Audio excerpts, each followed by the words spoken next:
যে দেখছো আমরা এটা করতে 4 ঘন্টা লাগিয়ে দিলাম। এখান থেকে যাওয়া খুব কঠিন। তারপরে আমরা সবাই বেস ক্যাম্পে ফিরে গেলাম। ঠিক আছে, আমরা এখানে লাইট লাগিয়ে দিলাম। আমাদের সব জিনিসপত্র হোম বেসে চলে এসেছে। একটু ক্যামেরাটা ওদিকে দেখাবে। ওদিকটা কিন্তু ভয়ানক অন্ধকার, আর সবসময় এরকমই থাকবে। তাই আমরা ক্যাম্পিং গ্রাউন্ডের জন্য খুব বেশি কিছু করতে পারলাম না। কটা ফুটো করে দড়ি টাঙিয়ে দিলাম। এটা ধরো আর ওঠো দেখি। মনে হচ্ছে আমাদের হ্যামকগুলো ভালোই সাপোর্ট পাবে। আর তারপরে আমাদের সার্ভাইভাল গাইড জয়ের সাহায্যে আমরা হ্যামক টাঙালাম। এই সরু দড়িটা আমার হ্যামকটাকে ধরে রাখবে। হ্যাঁ, ডিনার খেয়ে আমরা প্রথম রাত্রি ঠান্ডার জন্য তৈরি হলাম। আমি মিথ্যে কথা বলবো না, আমি যতটা ভেবেছিলাম তার থেকে এই হ্যামকটা অনেক বেশি কমফোর্টেবল। এই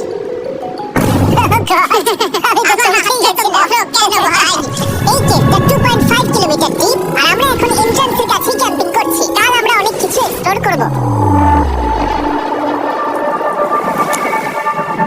তোমরা কেমন ঘুমালে? ভয়ঙ্কর, ঘুমই হয়নি। এটা সত্যি একটা অস্বস্তিকর পরিবেশ। কেবের উপর থেকে অনবরত আমাদের উপরে জল পড়েই যাচ্ছিল। তাই উপরে একটা প্লাস্টিক চাপালাম, কিন্তু তাও আমাদের হ্যামকের উপরে জল পড়েই যাচ্ছিল। একটা আইডিয়া আছে, চলো শেল্টারগুলোকে ভালোভাবে তৈরি করি। আমার মনে হয় এই প্লাস্টিকগুলোকে জুড়ে দিলে আর জল পড়বে না। বাহ, তুমি তো জিনিয়াস। আমি শুধু একজন ইউটিউবারই নয়, ঠিক আছে? আমার হ্যামকটা এটার উপরে ঝুলছিল। মানে দেখো, আমি আরেকটু হলে হ্যামক থেকে নেমে পড়ে যেতাম। আর আমরা সেই সময় এটা বুঝতেই পারিনি যে এই গর্তটা প্রায় 40 ফুট গভীর। তাই যখন আমি আর সব প্লাস্টিকগুলোকে জুড়ছিলাম, তখন ম্যাক আর কার্ল এই গর্তটা কতটা ভয়ঙ্কর সেটা দেখতে গেল। আমার হ্যামকটা দেখতে পাচ্ছো? ওখানে আমি ঘুমাচ্ছিলাম। এদিকে দেখো। আর যেহেতু এই কেভে সব একই রকম দেখতে, তাই আমাদেরকে ফলো করা অনেকটাই কঠিন ছিল। এই ম্যাপে তোমরা আমাদের হোম বেস দেখতে পারবে, আর দেখতে পারবে ওরা ওখান থেকে কতদূর যাচ্ছে। এটা তো খুবই ভয়ঙ্কর। এটা পাগলামো। আর যখন ছেলেরা র্যান্ডমলি এক্সপ্লোর করছিল, তখন আমি আর শন ক্যাম্পে কাজ করছিলাম। এই স্লিপিং ব্যাগটা এখানে কেন পড়ে? কারণ এটা থেকে পিয়ের গন্ধ বেরোচ্ছে। এটা থেকে শেখা উচিত স্লিপিং ব্যাগ ভাড়া নিতে নেই। আমরা স্লিপিং ব্যাগ কেন ভাড়া নিয়েছি? কেন জানি স্লিপিং ব্যাগগুলো কিনে আনতে পারলাম না। আর তারপরে আমরা এই দুটো প্লাস্টিককে জিপ টাই দিয়ে জুড়ে দিলাম। কিছু মনে করো না, এই দড়িটার উপরে আমার জীবন বাকি আছে। আর তখন ওইদিকে ম্যাক আর কার্ল তখন ওই গর্তের মধ্যে। ও মাই গড, ম্যাক! আর শেষ পর্যন্ত ওরা একদম নিচে পৌঁছে গেল।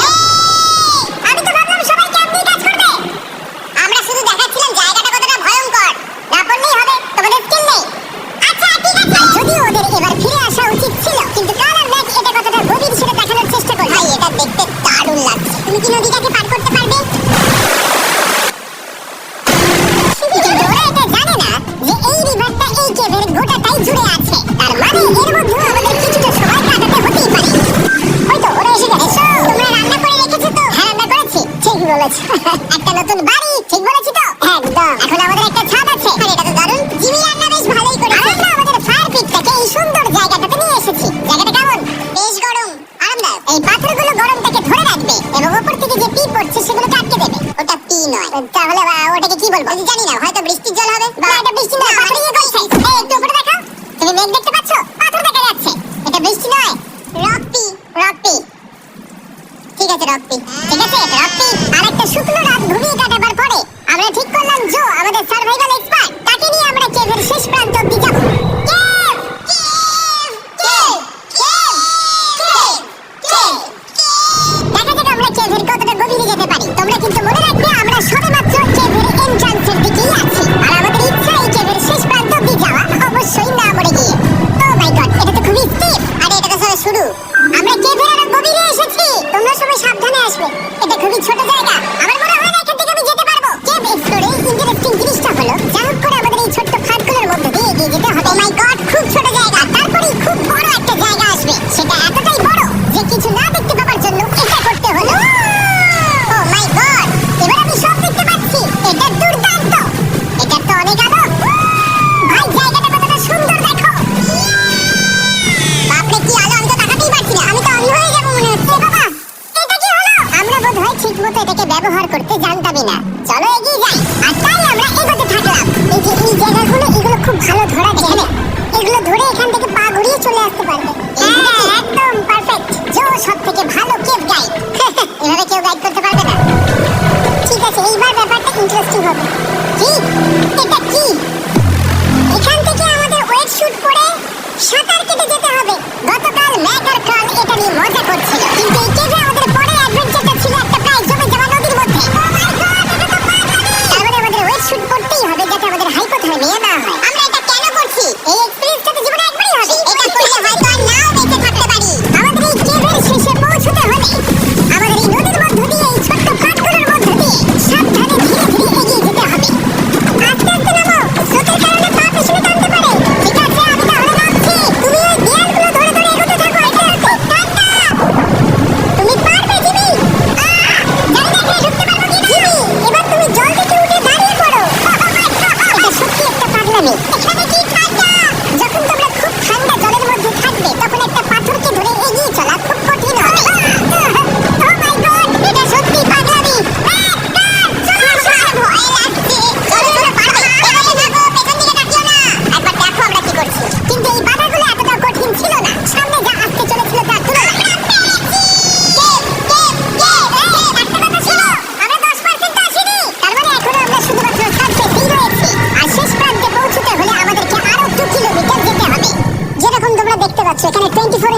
বৃষ্টি হয়। তাই আমি একটা আড্ডা মারার জায়গা তৈরি করেছি যেখানে আমরা কেউ ভিজবো না।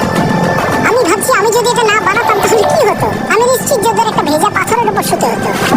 আমাদের ক্রমাগত এগিয়ে যেতে হবে এবং শরীরটাকে ভিজে রাখতে হবে, ঠিক আছে? নইলে আমাদের শরীরের তাপমাত্রা কমে যাবে। এটা কঠিন কেন? সবথেকে বাজে ব্যাপার হলো আমরা যতটাই দিকে এগোবো ততটাই আমাদের পিছন দিকে ক্যাম্পে ফিরতে হবে। আমাদের পরের বাধাটা হয়তো জলের মধ্যে নয়, কিন্তু তার মানে এটা নয় যে সেটা সহজ হবে। আরে এটা কি মাকড়সার জাল? কিন্তু আমি মাকড়সা দেখতে পাচ্ছি না। তার মানে ওটা আমাদের উপরে আছে। আরে তোমার গায়ে আমার বন্ধুরা মাঝে মাঝে এই গেমটা মিস্টার বিস ভিডিওর মতো যত এগোবে ততই কঠিন হবে। সত্যি কথা বলতে যদি আমাদের সাথে জো না থাকতো আমরা মরেই যেতাম। আর 3 ঘন্টা পরে জো আমাদের জন্য একটা বাজে খবর নিয়ে এলো। জল অনেকটা বেড়ে গেছে আর আমরা অনেকটা সময় লাগিয়ে ফেলেছি। তাই আজকে আমাদের আবার ক্যাম্পে ফিরে যেতে হবে। আমি মানবো না। তুমি সেফটি এক্সপার্টের কথা অমান্য করতে পারো না। আমি এটা মানবো না। সত্যি কথা বলতে আমাদেরকে ফিরতেই হতো, কারণ এর আগে আমরা শুট করতে অনেকটাই সময় নষ্ট করে দিয়েছি। তারপর ফ্লেয়ার দিয়ে খেলেছি, তাই আমরা ফিরে যাচ্ছি আর এই মিশনটা আমরা পরের দিন আবার শুরু করব। শোন, আমরা এসে গেছি।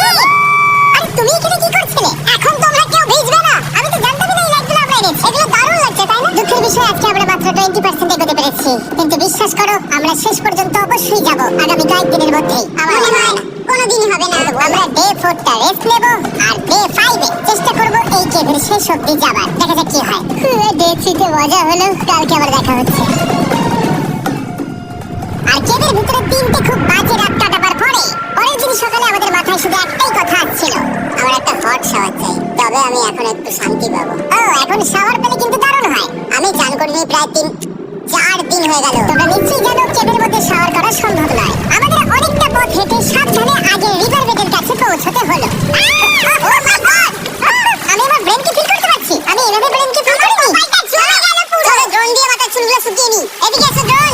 দাঁড়াও। এটা কিন্তু কাজ করছে। হ্যাঁ, দারুণ কাজ করছে। ড্রোন থাকতে হেয়ার ড্রায়ারের কি দরকার? আর চুল শুকানোর পর আমরা জয়ের সাথে জার্নির প্ল্যান করতে বসলাম। এটা কি জো? এটাই কেভের ম্যাপ। আগেরবার আমাদের থামতে হয়েছিল কারণ জল খুব জোরে বইছিল। এখন বৃষ্টি কম হচ্ছে, তাই কালকে আমরা নিশ্চয়ই এই কেভের শেষে পৌঁছে যাব। এটা ভয়ঙ্কর হতে চলেছে। প্রথমে আমাদের কালকে যেখান দিয়ে গেলাম সেখান দিয়ে আগে যেতে হবে। জলের মধ্যে ঝাঁপ দিতে হবে এবং পাথর দেখে হাঁটতে হবে। এগুলো সবকটা আমরা যদি পার করতে পারি তাহলে আমরা গ্লো ওয়ার্ম চেম্বারে পৌঁছে যাব। কেমন দেখতে তুমি সেটা বলো না, আমি তোমাদেরকে সারপ্রাইজ দিতে চাই। মনে হয় আমরা পারবো। ওইসব বাদ দাও, আমরা ঠিক কালকে পৌঁছে যাব। কালকে প্ল্যান আমরা চক আউট করে নিয়েছি। আমরা রেস্ট করছি আর ফেস্টিভ্যাল স্মোর্স খাচ্ছি আমাদের এনার্জি রিগেন করতে। সবাইকে চিয়ার্স। জয় প্রথমবার ফেস্টিভ্যাল স্মোর্স খাচ্ছে। জয় সত্যি কথা বলবে। আরে এটা দারুণ। তাহলে ভালো লাগলো? এটা দারুণ লেগেছে। আমরা এই চকলেটটা আগে কেন বের করে নিই? এটা এমনি চকলেটের থেকে 10 গুণ ভালো খেতে। সত্যি কথা বলতে তোমরা যদি ফেস্টিভ্যালের সাথে স্মোর্স ট্রাই না করে থাকো তাহলে তোমরা মিস করছো। কালকে আমরা পুরো কেভটা এক্সপ্লোর করব। দেখা হচ্ছে। তাই আমরা ভালো করে ঘুমানোর চেষ্টা করলাম আর কালকের প্রিপারেশন নিলাম কেভের শেষে যাওয়ার জন্য। আমরা আমাদের জীবনের সবথেকে ডেঞ্জারাস জার্নি করতে চলেছি। ডে 3 অভিজ্ঞতা মাথায় রেখে আমরা কম শুট করেছি যাতে আমরা সামনের দিকে তাড়াতাড়ি এগোতে পারি। জলটা খুব ঠান্ডা। হ্যাঁ, আগের দিনের মতোই। খুব ভালো, এই তো। আর যাতে আমরা সবাই বেঁচে ফিরতে পারি তাই জো ছাড়াও আরেকজন সার্ভাইভাল এক্সপার্টকে আমরা নিয়ে এসেছিলাম। এখানে আমরা ডে 3 তে আটকে গেছিলাম। এখন আমরা কি করব? এবারে আমরা অনেক তাড়াতাড়ি এসেছি। আমাদের পিছনে ঘন অন্ধকার। কোথায় যাব? এই রাস্তাটা অনেক সরু। হ্যাঁ, স্রোত প্রচুর বেশি, তাই আমরা দেয়ালগুলো ধরে ধরে আস্তে আস্তে এগোবো। এই যে এইভাবে।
মিস্টার বিস্ট ল্যাব সোয়াম, সত্যি কথা বলছি, গত 5 ঘন্টা ধরে যেহেতু আমি অনেক পরিশ্রম করেছি, তাই কোনো মতেই এখন এটা আমি বলার মতো অবস্থায় নেই। তাই এটা শুট করার 1 মাস পরে আমি পুরো ক্যাপসেটটা তৈরি করলাম ফিউচার জিমি নেম ট্যাগ দিয়ে। তারপরে বললাম, হ্যাঁ আমি ফিউচার জিমি, আর আমি এখন তোমাদেরকে বলবো brand new toy line of mister beast lab swamp সম্পর্কে। এটা একটা কালেক্টিবল টয় লাইন, আর এখানে 119টা ইউনিক ডিজাইন ক্যারেক্টারও আছে যা তোমরা কালেক্ট করতে পারো। আর সবথেকে দারুণ ব্যাপারটা হলো কোন ক্যারেক্টারটা তুমি পেয়েছো সেটা জানতে হলে এই টিউবে ওয়াটার দিয়ে নাড়াতে হবে, আর তোমার সোয়াম তোমার সামনে চলে আসবে। আর আমি এটা ডেমনস্ট্রেট করতে এই বিশাল বড় টিউবটাকে বানিয়েছি। এই টিউবটাকে জল দিয়ে ভরে দাও। তোমাদের এত জলের দরকার নেই, এটা অনেক বড় বলে এত লাগছে। ঠিক আছে, এটা এখন জলে ভর্তি হয়ে গেছে। এবার এটাকে একটু নাড়াতে হবে। এটা কি আর নাড়াতে হবে? হ্যাঁ, অনেক নাড়ানো হয়ে গেছে। এবার জল ঢালো এখানে। জো ঢালছে। আর জল ঢালার পরে তোমরা দেখতে পাবে তোমরা কোন সোয়ামটা পেয়েছো। এটা সবথেকে রেয়ার হাইপোক্রোম, যেটা মাত্র 1000টা বানানো হয়েছে। জো এটা তোমার। আর এটা তোমার। কাল কি নেবে? আমার কাছে দুটোই ছিল। আর আমরা শুধু সোয়ামেই থেমে নেই, আমরা এই অ্যাকশন ফিগার প্যান্থারগুলো বানিয়েছি যেগুলো এই ব্রিফকেসে আছে। আর এই সোয়ামের মতো এই মিউটেটর যখন তোমরা কিনবে দেখতে পাবে এর ভেতরে কি আছে। কোথায় কিনবো? ভালো হয়েছে জিজ্ঞাসা করলে। মিস্টার বিস্ট ল্যাব টয়স এখন তোমরা পৃথিবীর সব জায়গায় পেয়ে যাবে। এগুলো সব বেরিয়ে গেছে, তোমরা গিয়ে কিনে নাও। আর কেবের মধ্যে অনেক সমস্যা পেরোনোর পরে আমরা ফাইনালি পৌঁছে গেলাম গ্লো ওয়ার্ম চেম্বারে। ভাই, এবার খুব ভালো লাগছে। ঠিক আছে দি, তোমাদের গ্লো ওয়ার্ম চেম্বারে স্বাগত।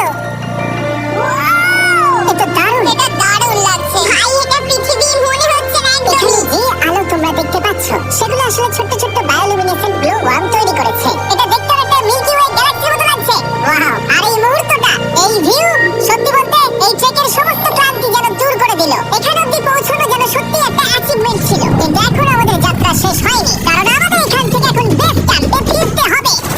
আজকে ডে 6 হতে চলেছে, এখনো ওরা আসেনি, আর আমি খুব ক্লান্ত। আমার মনে হয় না আমি ভালো করে ঘুমোতে পারবো। ওদের জন্য খুব চিন্তা। এই ট্রিপটা অনেকটাই সহজ ছিল, কারণ আমরা স্রোতের সাথে ভেসে ভেসে যাচ্ছিলাম। আর যেহেতু তোমরা এই ট্রিপটা দেখেছো, তাই আমরা এটাকে স্কিপ করলাম। কিন্তু সত্যি বলতে এই জার্নিটা অনেকটা বেশি সময় নিল, কারণ আমরা ক্যাম্পে পৌঁছানোর আগে 6 নম্বর দিন চলে এলো। সবাই ঠিক আছে তো? আমার খুব চিন্তা হচ্ছিল। খুব ভালো। এনার্জি বাড়াতে আমরা আগুনের উত্তাপ নিলাম এবং ফাইনালি আমরা কিছু খেতে পেলাম। এটা খুবই অ্যাডভেঞ্চারাস ডে ছিল। কালকে দেখা হচ্ছে, মানে আজকেই হয়তো। এটা ডে 6 নাকি আজকে, না আমি জানি না। এত বড় ট্রেক সম্পূর্ণ করার পরে শারীরিকভাবে চূড়ান্ত ক্লান্ত হওয়া সত্ত্বেও জানি না কেন কিন্তু আমি একদমই ঘুমাতে পারছিলাম না।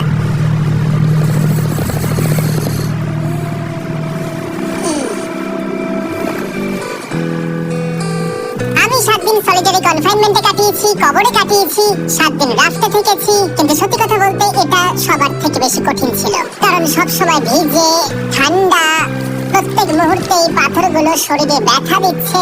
বেশিরভাগ সময়টাই এই কেপটা দুঃস্বপ্নের মতো ছিল। কিন্তু তোমার আর আমার মধ্যে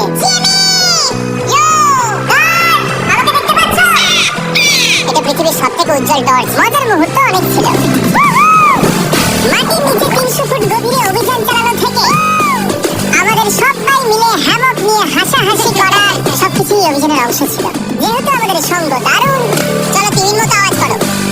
তাই এই ভিজে, ঠান্ডা, পাথুরে, অদ্ভুত কেভের ট্রিপটা বদলে গেল আমাদের জীবনের সবথেকে সুন্দর মুহূর্তে।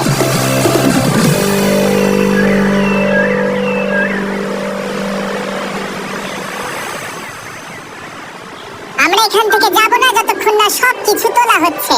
আর আমি সবকিছু বলেছি মানে সবকিছুই। চলো এবার বেরোনো যাক। আর যখন আমরা মাউথ কেভে আবার ফিরে এলাম, ভাই ওপরটা দেখতে দারুণ লাগছে। তখন জয়ের জন্য একটা সারপ্রাইজ ছিল। বেরোনোর আগে জো, আমরা তোমার কাছে কৃতজ্ঞ। তাই এই নাও 50,000 নিউজিল্যান্ড ডলার, 10,000 করে প্রত্যেক জনের প্রাণ বাঁচানোর জন্য। Oh my god, thank you so much Jimmy. Thank you Joe.